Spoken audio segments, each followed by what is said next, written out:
En realidad les voy a contar un poco de cómo empieza esta necesidad y esta urgencia de proceder a hacer divulgación filosófica, de teoría, de literatura y demás.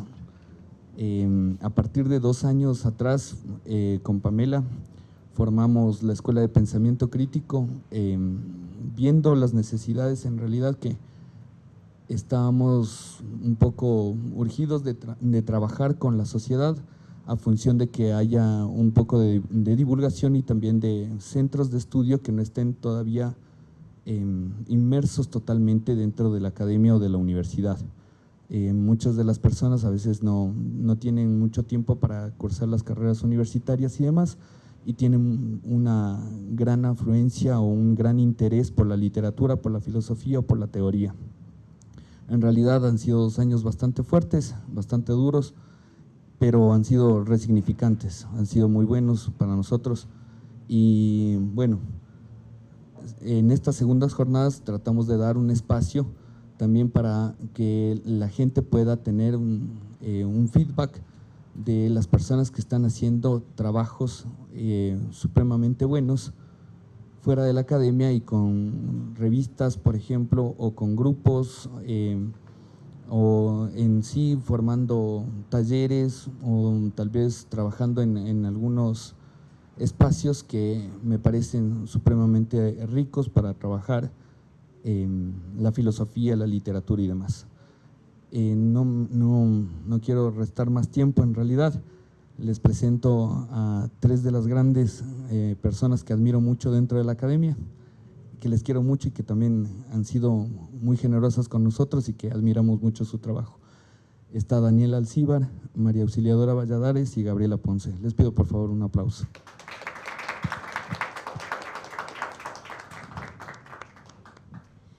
Bueno, muchas gracias por estar aquí, buenas noches. Nosotros formamos parte de Sicorax, que es el proyecto que tenemos juntas. Se me ocurre empezar contándoles cómo surgió y de dónde surgió la idea, y creo que le voy a pasar el micrófono a María porque ella es quien nos convocó y de ella creo que fue de quien surgió la necesidad de crear este espacio. Gracias, Poncita. Buenas noches con todos, muchas gracias por estar aquí. Gracias Diego, Pame, por la invitación, qué bacán. Bueno, sí, efectivamente hace, ¿qué será? Ya 1 año y medio les describí a la Dani, a Gaby, a Berta Díaz, que trabaja ahora en la Universidad de Cuenca, y a mi compañera Alicia Ortega, que trabaja en la Universidad Andina, proponiéndoles que abramos un espacio para publicar, digamos, lo que nos diera la gana publicar, ¿no? Es decir, no estar supeditadas a unas lógicas que a todas nosotras de alguna forma nos atosigan, digamos, en el ámbito universitario. Tiene que ver con publicar en revistas indexadas, cumplir como con ciertos parámetros que exige la academia, ¿no?, para la publicación. Y por otro lado, también desmarcándonos de las revistas culturales que existen al día de hoy, digamos, en el ámbito nacional, ¿no? Algunas, no quiero desmerecer de ninguna forma el trabajo que hace la gente, me parece que es muy valioso en general, pero también nos había pasado, creo que a todas o casi todas nosotras, que habíamos tenido problemas de alguna naturaleza, ¿no?, con estos espacios, problemas respecto de censura, por ejemplo, problemas para, qué sé yo, dialogar con ciertos directores o coordinadores de estos espacios también. Y en ese sentido, la idea originalmente era que el comité editorial del espacio que abriríamos nosotros, pues estaría integrado solo por mujeres, y asimismo el primer número fue en realidad un número que se formó a partir de invitaciones concretas a personas a participar en él, y también estaría, digamos, conformado solo por escritoras mujeres o por artistas mujeres, ¿no? De aquí en adelante, digamos, vamos a contar también con participación de hombres o de hombres cis, de hombres trans, de mujeres cis, mujeres trans, pero en ese primer momento no. Entonces, también lo pensamos, digamos, como un statement, ¿no? Sí, queríamos que Sicorax fuese un espacio amable y amistoso con todos, y por la coyuntura, digamos, que estábamos atravesando en el país en ese momento de tanta violencia y así de tanto activismo necesario para contrarrestar esa violencia, nos parecía que era adecuado que ese sea nuestro lugar de enunciación, al menos para el primer número. Y también teníamos claro que queríamos que fuese un espacio, digamos, abierto, no restringido en términos de una disciplina, ¿no? Sino que la gente, más bien pensábamos como en la gente, ¿no? O sea, nos interesaba que gente potente participara en él, sin interesarnos específicamente, como les decía, una disciplina, un campo de estudio en particular, o un campo de militancia. Entonces, así nació, ¿no? Nació como una necesidad imperiosa, que creo que en alguna medida compartíamos todas, ¿no? Por contar con un espacio así. Y bueno, luego lo fuimos armando, digamos, una estructura de la revista, ¿no? Fuimos pensando en las secciones en conjunto. Creo que una de las cosas, no sé, Dani, si tú quieres hablar capaz de las secciones, pero una de las cosas que también nos motivó mucho y nos sigue motivando es que pensamos este espacio como un espacio de reunión para pensar y discutir sobre ciertos temas, ¿no? Entonces, estamos juntándonos siempre para discutir cuestiones editoriales, pero también para discutir sobre ciertos temas, a veces coyunturales, ¿verdad? Que nos convocan, ¿no? que nos generan a veces mucha impotencia, y que en el contexto de la discusión grupal, digamos, es posible generar como válvulas de escape, ¿no? Como reflexiones, como alivio, ¿no? y también acompañamiento. Eso es una cosa increíble, es decir, de las cosas más hermosas de Sicorax para mí tiene que ver con ese acompañamiento que hemos podido lograr, ¿no? Entre nosotras, que éramos amigas desde antes y ese acompañamiento estaba, pero la revista de alguna forma le ha dado una forma bonita, digamos, a esa experiencia, ¿no? Una forma particular, única. Entonces estamos siempre discutiendo sobre temas, pasándonos textos, ¿no? Leyéndolos, compartiendo nuestras experiencias vitales, ¿no? A la luz de estas coyunturas. Y bueno, eso. Entonces le voy a dar la palabra a Dani para que hable de las secciones. Aquí está. Ay, perdón, mi amor. Bueno, buenas noches con todos y todas. Gracias, Dieguito y Pame, por la invitación. Ya tengo el placer de participar por segunda vez en las jornadas de pensamiento crítico, que quiero, sí, antes de hablar de las secciones de Sicorax, destacar el trabajo anarco que hacen mis amigos al margen de toda institución y de todo discurso hegemónico, totalmente a pulso y con un compromiso brutal y una rigurosidad bestial que admiro mucho. Así que gracias, y para nosotras es realmente un honor inaugurar las jornadas con nuestra querida revista, así que gracias a los dos. Bueno, como les decía María, para nosotras digamos, para nosotras creo que no estoy cometiendo un acto así muy arbitrario al hablar en nombre de mis amigas y mío, pero en todo caso para mí es un lugar que está marcado por la lógica del encuentro. Eso para mí es lo más importante de Sicorax, ¿no? Si ustedes revisaron ya el primer número, está por salir el segundo. Nuestra idea era que saliera antes de hoy, pero fue imposible. Se van a dar cuenta que es una revista que tiene una rigurosidad muy importante.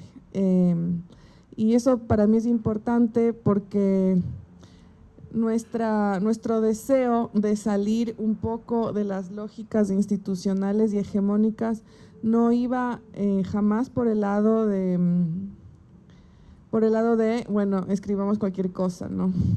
Sino justamente de romper estos automatismos de una academia que muchas veces está muy cooptada por el discurso hegemónico machista y sus formas, más allá de lo que se diga, ¿no? Son estas formas que están muy arraigadas en nuestro imaginario y que están dadas por naturales y que para nosotras 5 y creo que para muchas otras mujeres y para muchas otras personas en general son arbitrarias y son incluso violentas.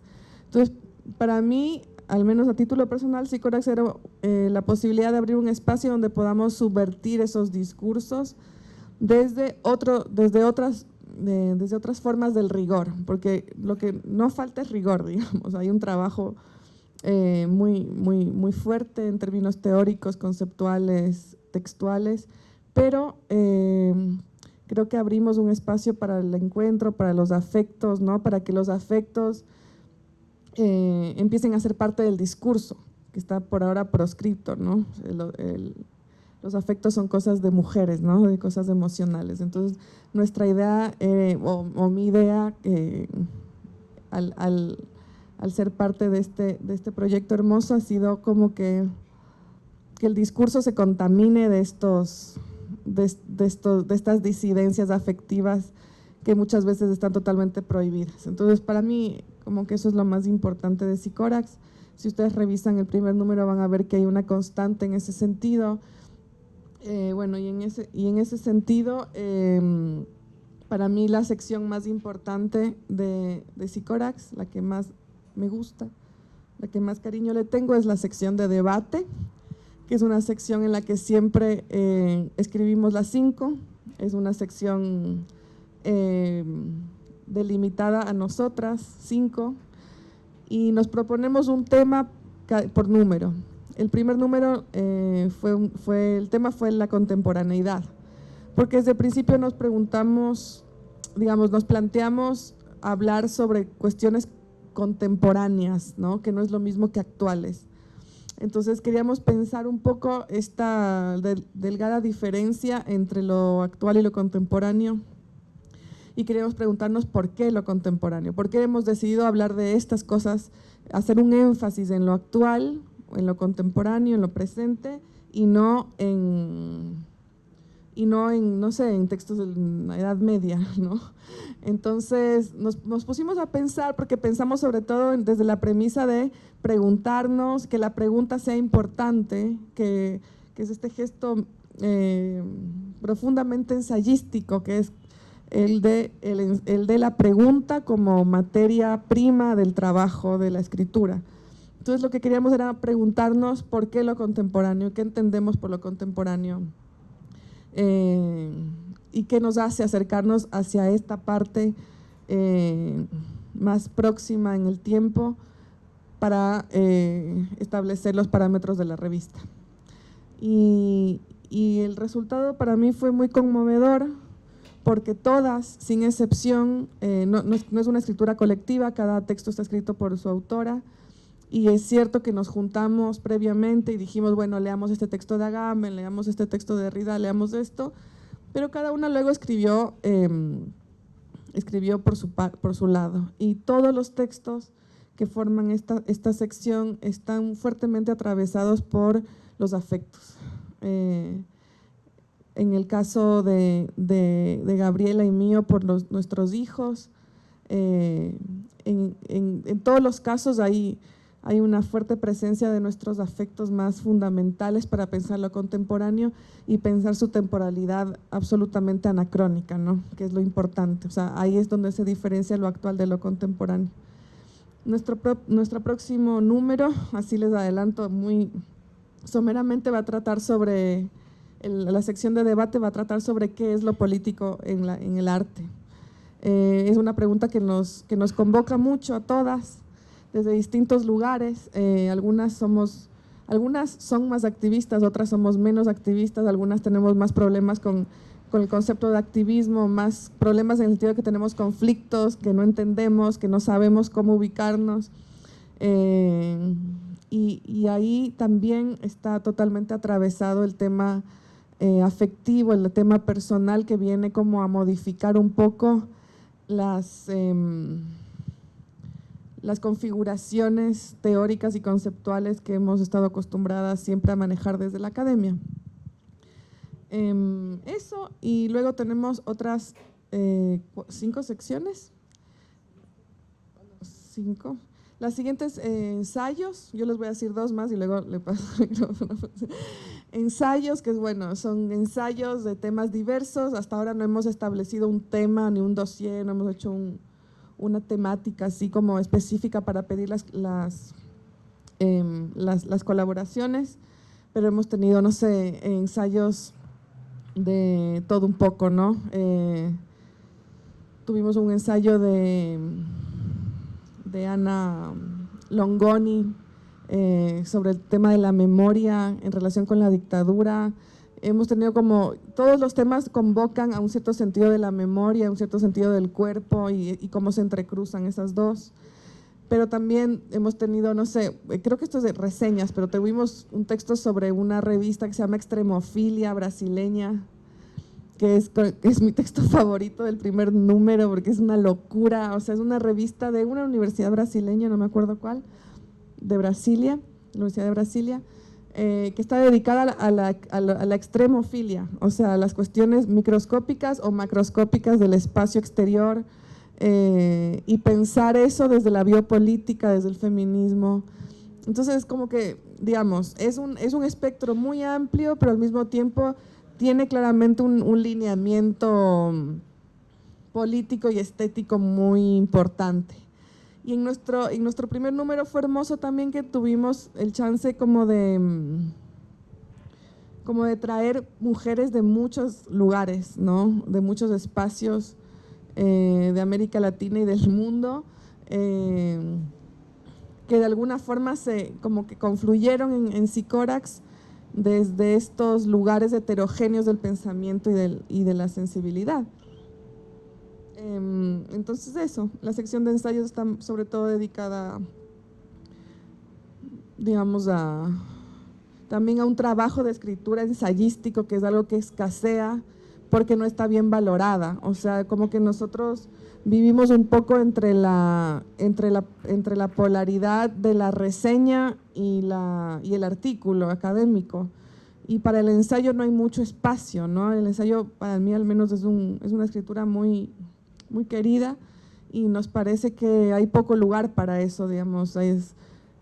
No sé, pienso por ejemplo en los premios municipales, de los más importantes que hay acá, que no tienen para novela, cuento, teatro, para textos de género, para poesía, pero no tienen para ensayo. Es como que es un género incómodo que la gente mucho no sabe. Digamos, tengo un amigo, César Chávez, que tiene una editorial dedicada únicamente al ensayo y tiene un libro publicado, y todo lo que le mandan son tesis, ¿no? Entonces hay una cosa, que el ensayo no es una escritura a la que se le dedique espacio y tiempo, ni que se valore en términos críticos.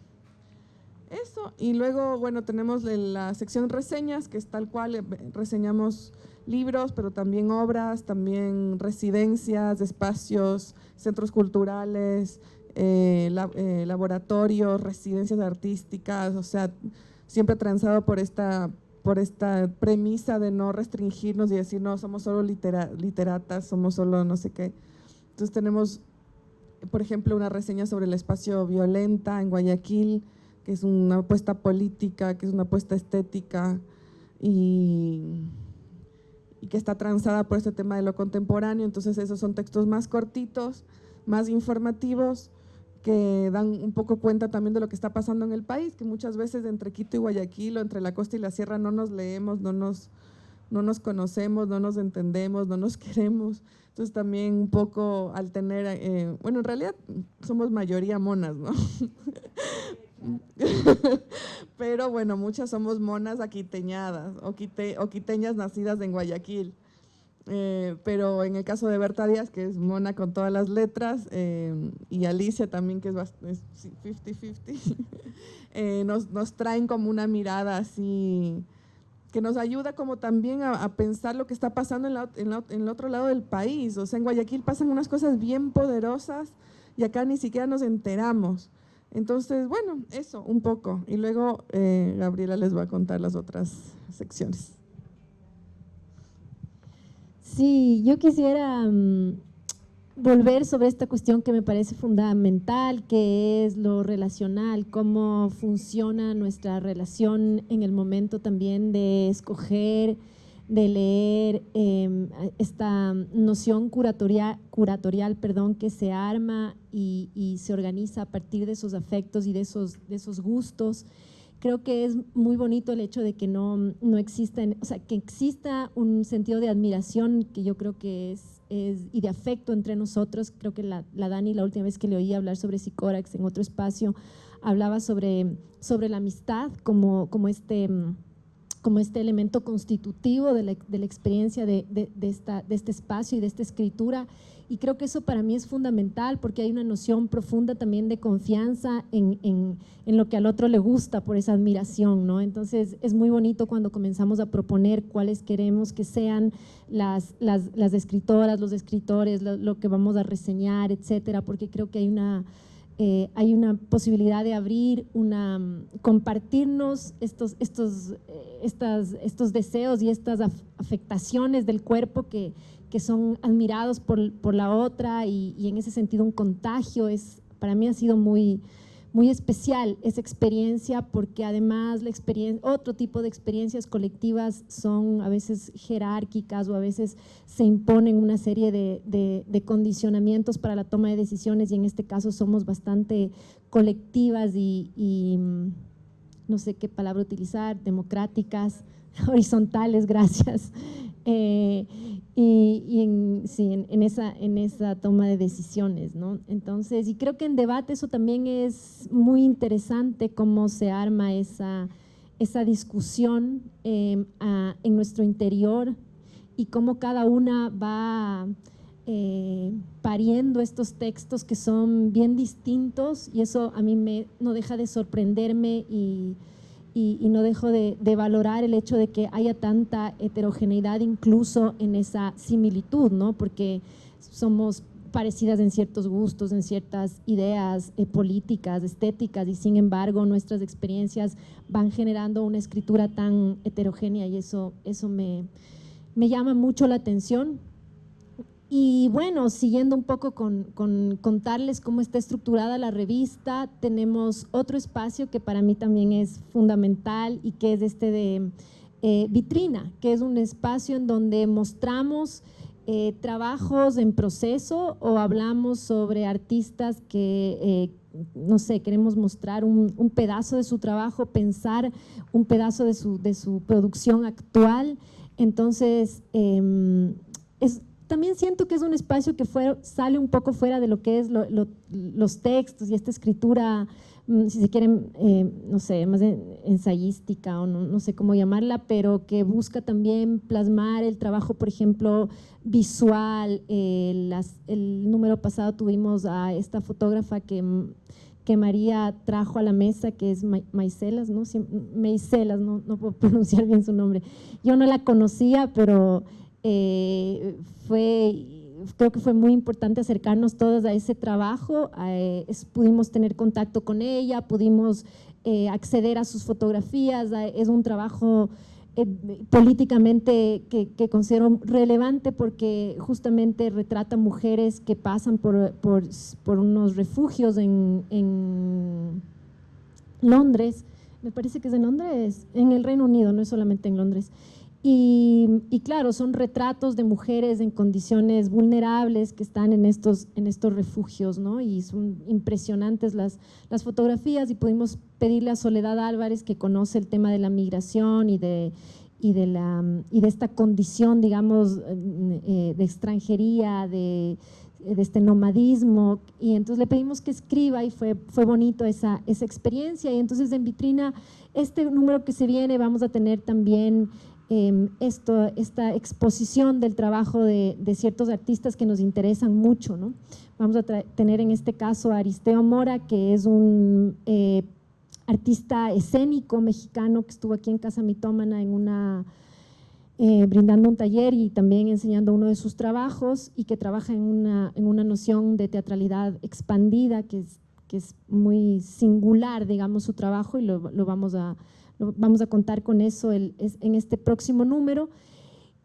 Otra de los espacios que tenemos bien importante, que es el de, qué bestia, siempre me pongo nerviosa y me ayudan los nombres, el de coyuntura, reacciones, gracias.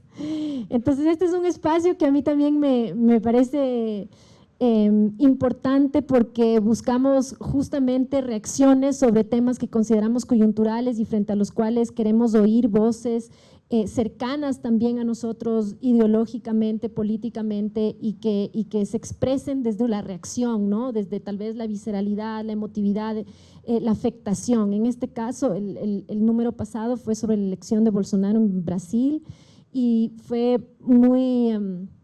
para todas era necesario, ¿no? Que hubo una necesidad de que se expresen ciertas voces, de escuchar lo que pensaban ciertos artistas en el contexto de esa elección y de, digamos, ese remesón que fue para todos nosotros esa coyuntura. Y en este caso estamos trabajando, hemos pedido a la gente amiga, cercana, colombiana, que escriba sobre el tema de todas las muertes de activistas sociales y culturales que están sucediendo en el país vecino, y que nos llama muchísimo la atención porque son cientos, son miles, y es rarísimo también que estando tan cerca a veces no estemos conscientes de la gravedad y el impacto de una problemática que es latente, que está ahí y que está afectando y que nos está afectando, ¿no? Entonces esa va a ser nuestra sección de reacciones. Y tenemos, bueno, reseñas, que es entrevista, ¿cierto? Entrevista, bueno, y este es un espacio, como su nombre lo indica, para entrevistar a gente que nos interesa. El número pasado tuvimos el gusto de poder entrevistar a Ariana Harwicz, que es una escritora argentina frente a la cual nosotras nos sentimos muy conmovidas. Creo que para todas la lectura de Harwicz fue una conmoción afectiva. Tuvimos el gusto de conocerla porque la trajo el Centro Cultural Benjamín Carrión, y a partir de eso establecer un diálogo. Ella fue publicada en Editorial Turbina, por Editorial Turbina acá el año pasado, entonces pudimos hacerle una entrevista, y bueno, también ya se vienen interesantes. Este número vamos a tener una entrevista a Catherine Walsh de la Universidad Andina, esta profesora que acaba de ganar un premio muy importante y que también es un referente para el pensamiento cultural sobre los estudios culturales y políticos latinoamericanos y estéticos. Y tenemos reseñas sobre el cual creo que es una sección que ya habló la Dani. Entonces esa es la revista en términos generales. Creo que ya hemos dicho algunas cosas que son fundamentales y que nos juntan, y sí, creo que no se me ocurre por el momento inmediatamente nada más, no sé. Quizás comentarles que para el siguiente número, en la sección de ensayos, de alguna forma que no es en realidad como demasiado planificada, terminan como… entrando las secciones en una misma corriente, ¿no? Y terminan topándose en algunos casos temas similares. Por ejemplo, la reacción del segundo número, que es la muerte de los activistas sociales en Colombia, los asesinatos de los activistas sociales en Colombia, va muy de la mano con uno de los ensayos del siguiente número, que es digamos, las mujeres y los conflictos ecoterritoriales en el Perú. Es un ensayo de Rocío Silva Santiesteban, que publicó hace algo más de un año un libro, digamos, de un tono muy académico sobre el tema, y que en esta ocasión lo que hicimos, yo leí el libro y lo que le pedí fue escríbenos un ensayo en el que cuentes, digamos, en otro tono, ¿no? Tu experiencia y tus vivencias con estas mujeres enormes, ¿no? Es un ensayo muy bello que trabaja ese tema. También contamos con un ensayo de Karina Marín, un ensayo muy hermoso sobre la maternidad, y contamos también con un ensayo de Pascal de Neuville, que que es un músico y terapista que vive aquí en Ecuador, en Tumbaco. Él es francés. Es un ensayo autobiográfico, ¿no? De unos alcances increíbles. Entonces, bueno, eso creo que sería un poco el adelanto de la sección que viene. Nos olvidamos de mencionar, en Vitrina también vamos a contar con una breve selección de poemas de una escritora argentina de nuestra edad más o menos, que no ha publicado todavía su primer libro, pero que creo que es una de las voces más potentes de la Argentina hoy. Se llama Lilia Parisi. Entonces, nos da mucha ilusión también que la obra de Lilia se pueda empezar a conocer acá, ¿no? Entonces, bueno, eso un poquito como adelanto de lo que se viene. Esperamos ya que la próxima semana estén subidos todos los textos. Y eso, no sé si alguien tiene quizás alguna pregunta o algún comentario.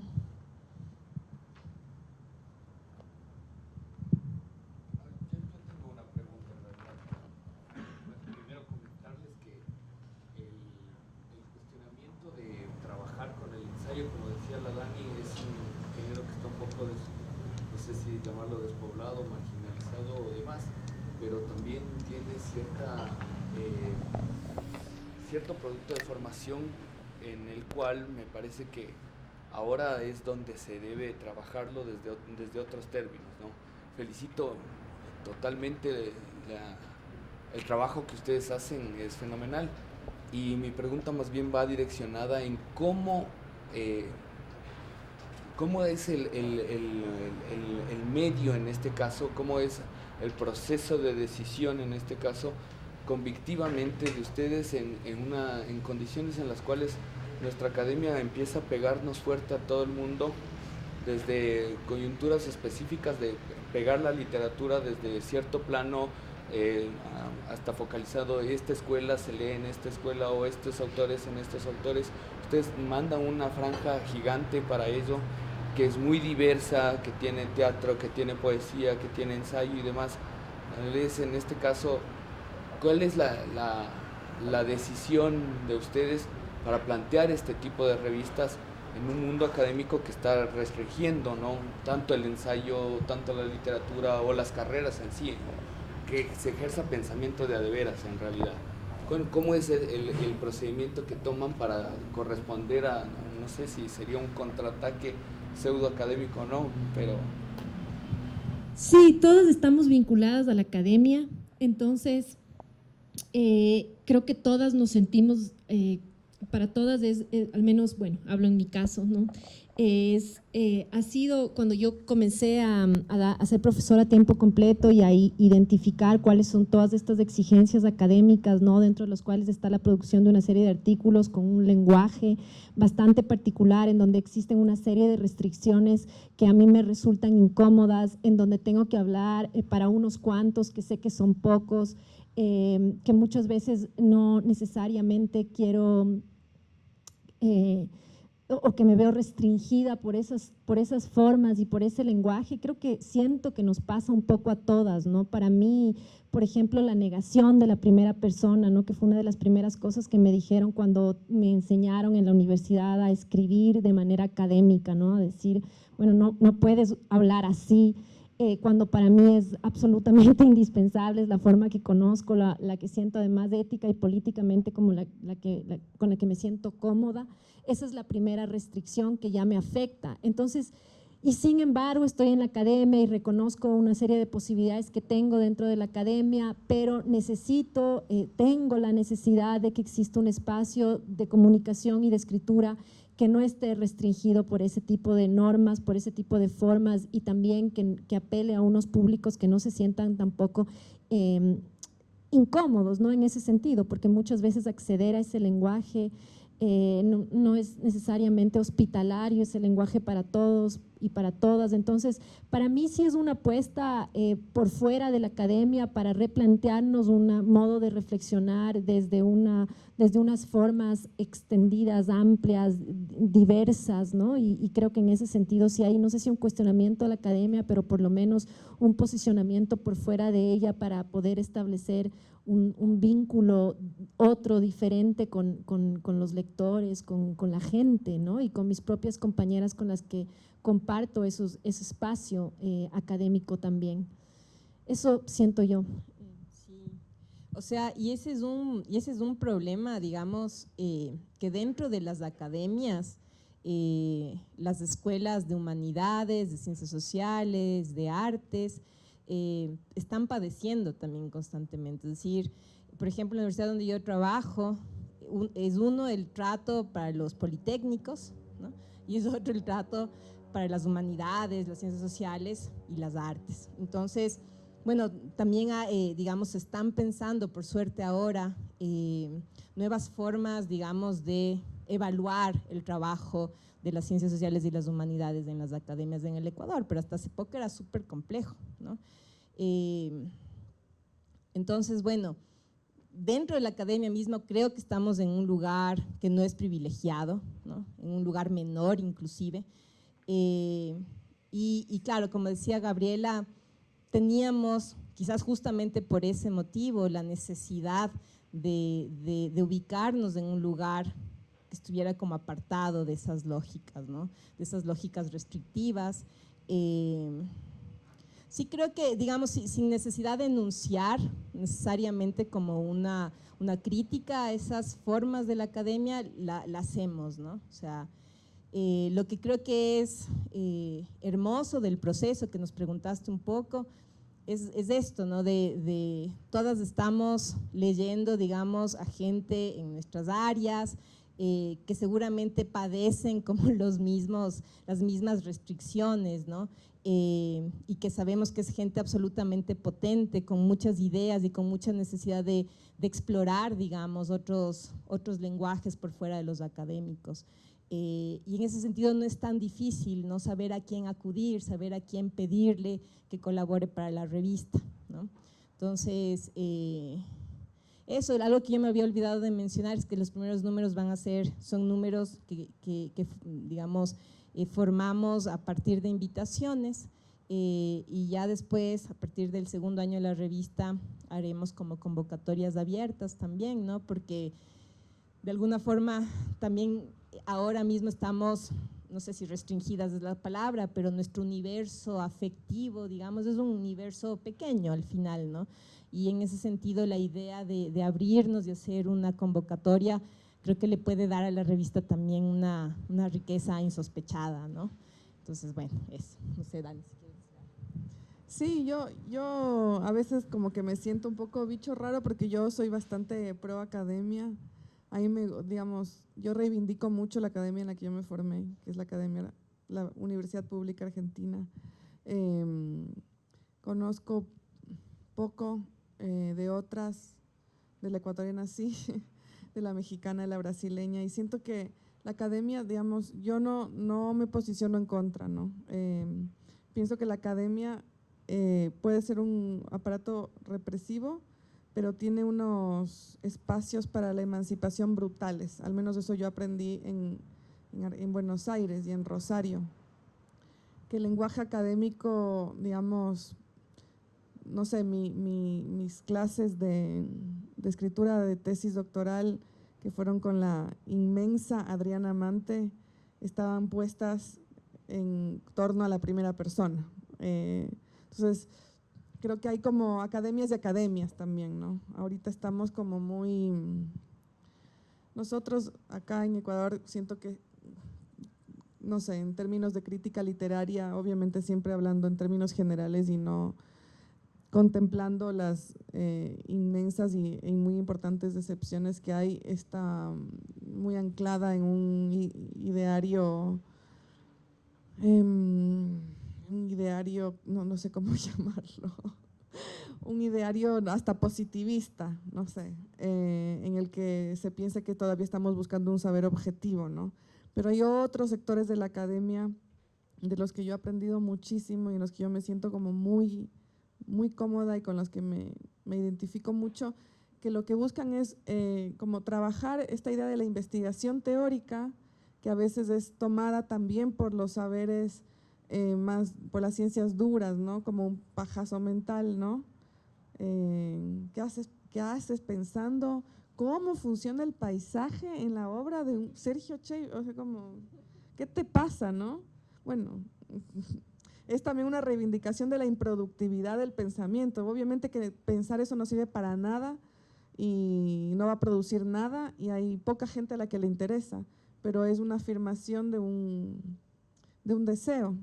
Y yo creo que ese deseo también existe dentro de la academia, no en términos así mayoritarios ni generales, pero sí en unos reductos de resistencia importantes que me parece a mí muy importante rescatar. Entonces yo nunca me lo he pensado como una contraacademia ni como una respuesta a nada, no me gusta la idea de estar respondiéndole a nadie, ¿no? Es cierto que en la academia la figura del ensayo tiene que ser trabajada desde un lugar muy, de esto, la delgada línea roja, ¿no? Como un aliento ensayístico dentro del lenguaje académico. Pero creo que ahora, sobre todo ahora, en academias increíbles de América Latina, como la mexicana, la brasileña y la argentina, y la uruguaya también, hay espacios muy poderosos para también subvertir estas fijaciones ideológicas de la academia.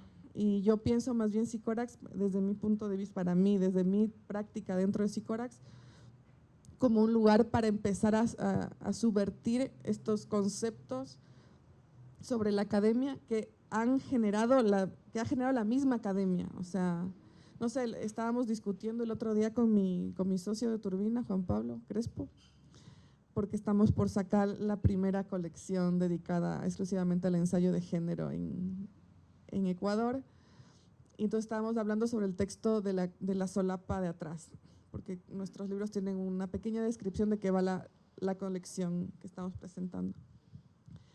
Y yo escribí un textito muy cortito, porque son 5 líneas o menos, y decía la palabra rizomático. Esta es una colección para pensar, para darle espacio a un pensamiento emancipatorio, no fijado, y rizomático. Y Juan Pablo me dijo, todo me encanta, pero sacaría rizomático. Y le digo, ¿por qué? Porque es una palabra muy académica, excluyente y pedante. Entonces yo le dije, entonces te falta leer a Deleuze, porque hay pocas cosas menos excluyentes que la idea del rizoma. Hay pocas ideas menos fijas que la idea del rizoma. Entonces hay como también un cierto sentido común alrededor de lo que es la academia y de los saberes de la academia. Digamos, ya la entrada de los textos de Deleuze y Guattari y otros a la academia es una revolución, digamos, es una revolución. Entonces, como yo estoy muy dentro de la academia y me siento cómoda ahí y me gusta la investigación y todo eso, tengo un interés así como bien intenso en poder como también como desarmar estas concepciones sobre lo académico. La misma palabra ya es como horrible, ¿no? Pero ir como rompiendo un poco estas ideas como, no, suena así, ya estás hablando de Derrida, ya me burlo porque ya estás hablando huevadas, porque ya eres un pedante que está ahí en una torre de marfil leyendo a Derrida. Como creo que hay una potencia en esos pensamientos que ya entraron en lo académico, que deberíamos repensar desde concepciones también menos prejuiciosas, ¿no? Y poner nuestro pequeño grano de arena para que haya menos como resistencia a… Bueno, hay un texto de Paul de Man que se llama La resistencia de la teoría, ¿no? Que explica eso, ¿no? Que es la resistencia a la teoría y la resistencia de la teoría. Entonces, no sé, eso a mí me convoca un montón.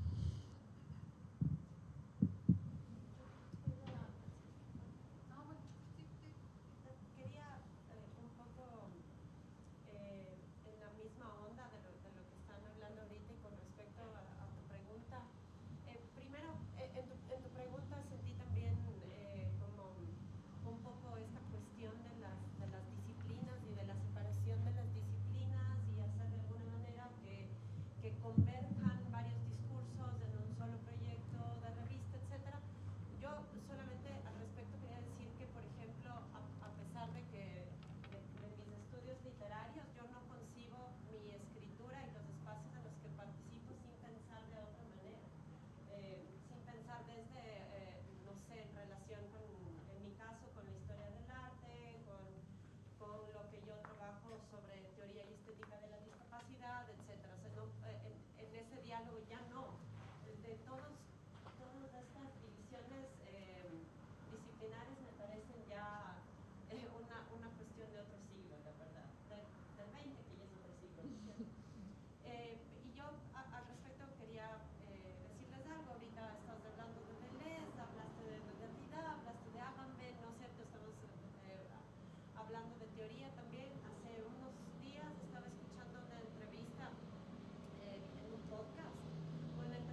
nos ha pasado con algunos textos y no con tantos, ¿no? Pero por lo menos con un par, ¿no? Y lo que nos ha pasado o la decisión que hemos tomado entre todas es pedir que lo reescriban, porque no, digamos, es como que quizás Psicorax no es el espacio adecuado para un texto así. No quiero decir que esté mal, ¿verdad? Pero sí buscamos como otro tipo, o nuestra apuesta es por otra forma de la escritura, ¿no? Por otra forma de relación con estos corpus teóricos.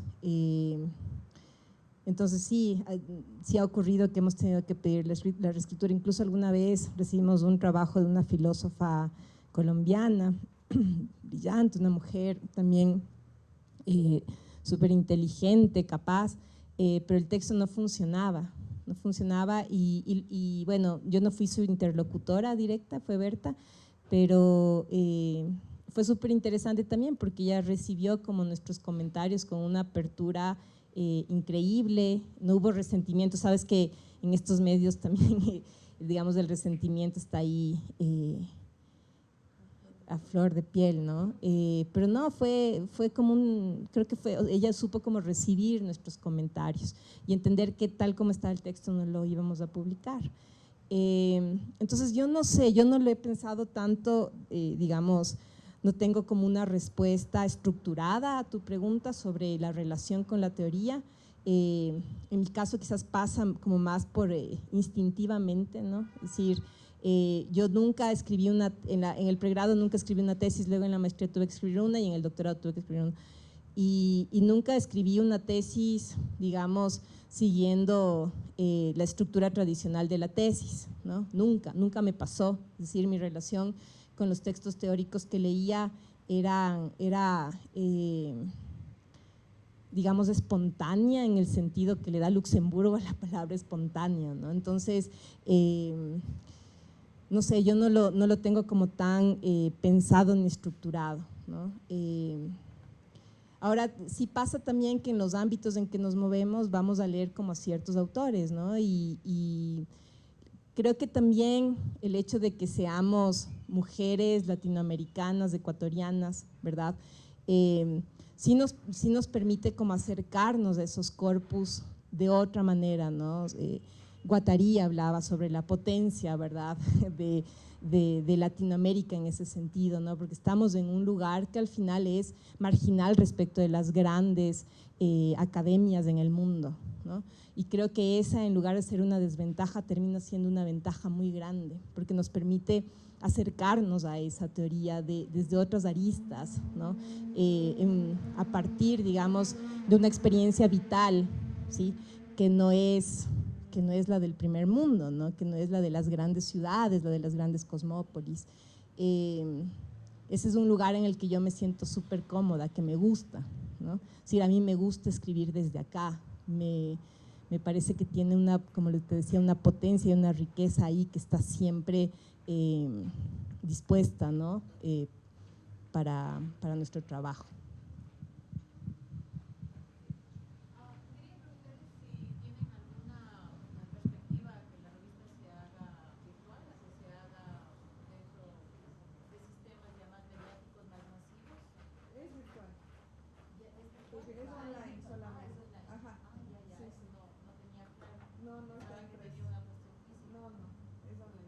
Proyectosicorax.com. Sí. No sabía, en realidad los medios de difusión son bastante complejos. O sea, a mí me llegó la información vía Facebook, claramente, y sí me parecería importante este tipo de aportes que permanecen también en círculos cerrados. Son temas herméticos también, es para gente por poco y especializada. Entonces, sí sería importante también que esas voces que ustedes están hablando con respecto a esta relación de voces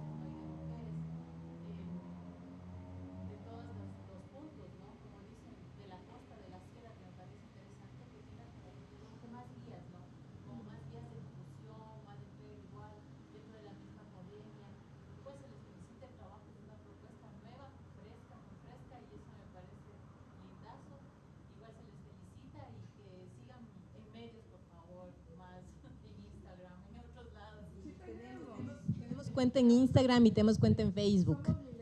Ajá. Y Sicorax, por si acaso, se escribe con S, Y y X al final. Si lo quieren buscar, estamos en los medios. Y la página web es proyectosicorax.com. Ajá. A ustedes, muchas gracias.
Yo recién leí un texto del Comité Invisible por primera vez, no conozco ni tengo un diálogo, recién me pasaron, me pareció fabuloso.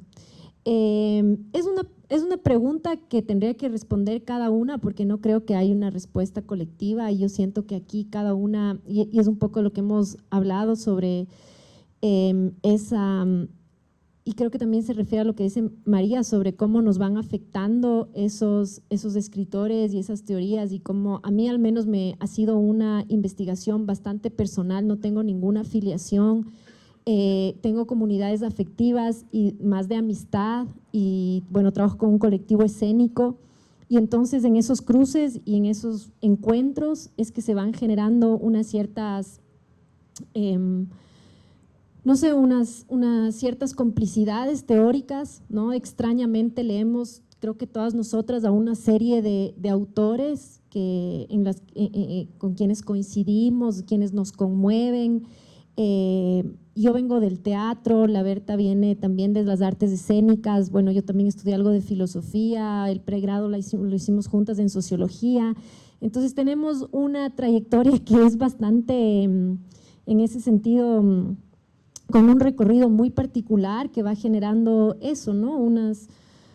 Yo diría que a mí me gusta mucho pensar que esos corpus se construyen personalmente, apasionadamente, afectivamente y que eso es mi apuesta al menos, ¿no? Entonces un autor y además escribimos también, creo que nosotras tres somos, también escribimos, la María es poeta, Daniel escribe ensayo, novela, yo escribo cuento, teatro también. Entonces hay ahí unas contaminaciones que a mí me parecen muy fértiles, ¿no? Estamos en el arte, también estamos en la academia y para mí también es un poco, o ha sido la experiencia, yo estudié en Estados Unidos mi maestría y ha sido una ruptura permanente y una puesta en crisis permanente de una serie de prejuicios que existen al menos en mi medio artístico con respecto a la teoría y que también existe en la teoría con respecto a unos lenguajes que no calzan, que no citan, que no se refieren a un corpus específico. Al menos para mí, en mi experiencia aquí y en Estados Unidos ha sido también esa de ir como abriendo un camino entre estas experiencias, este lenguaje, esta manera de comunicarse. A mí me apasiona esa experiencia teórica, pero también estoy inscrita en unas prácticas que tienen sus propias formas de pensamiento y me interesan cómo son esas formas de pensamiento muy particulares, muy singulares, ¿no? Que son las prácticas artísticas. Entonces, no sé tampoco muy bien cómo contestar a tu pregunta porque coincidimos en esas lecturas y en esos afectos, pero no creo que nos sentimos o que no tenemos un corpus o una comunidad, digamos, teórica con respecto a, no sé, ideológica creo que también, política creo que también, pero bastante contaminada, bastante mediada por una trayectoria difusa que no está, creo, centralizada en una escuela o algo así, ¿no? No sé. Yo pienso mucho ahorita que preguntas en el aporte de Gabriela para el debate del número 2, que es increíblemente hermoso, donde ella, cuya madre es una de las feministas históricas de este país, reflexiona alrededor del tema de la militancia, ¿no? Y tenemos como que se da este espacio en la escritura que es como el espacio más hospitalario que podemos imaginar, este espacio en la escritura para pensar cómo habitamos una comunidad, por ejemplo, la comunidad de los feminismos, sin que esa habitación, sin que esa participación sea absoluta, ni se base absolutamente en la identificación. Es una postura política bien compleja, bien arriesgada la de ese texto, porque las militancias siempre exigen identificación total. Y nosotras o yo pienso que los feminismos justamente están rompiendo todas las estructuras, porque no solamente, lo hablábamos hace muy poquito con Karina también, no solamente adscriben unos ciertos contenidos, sino que trastornan todas las prácticas, todas las formas, y se replantean todo el tiempo en qué momento estamos reproduciendo un sistema al que estamos combatiendo, ¿no?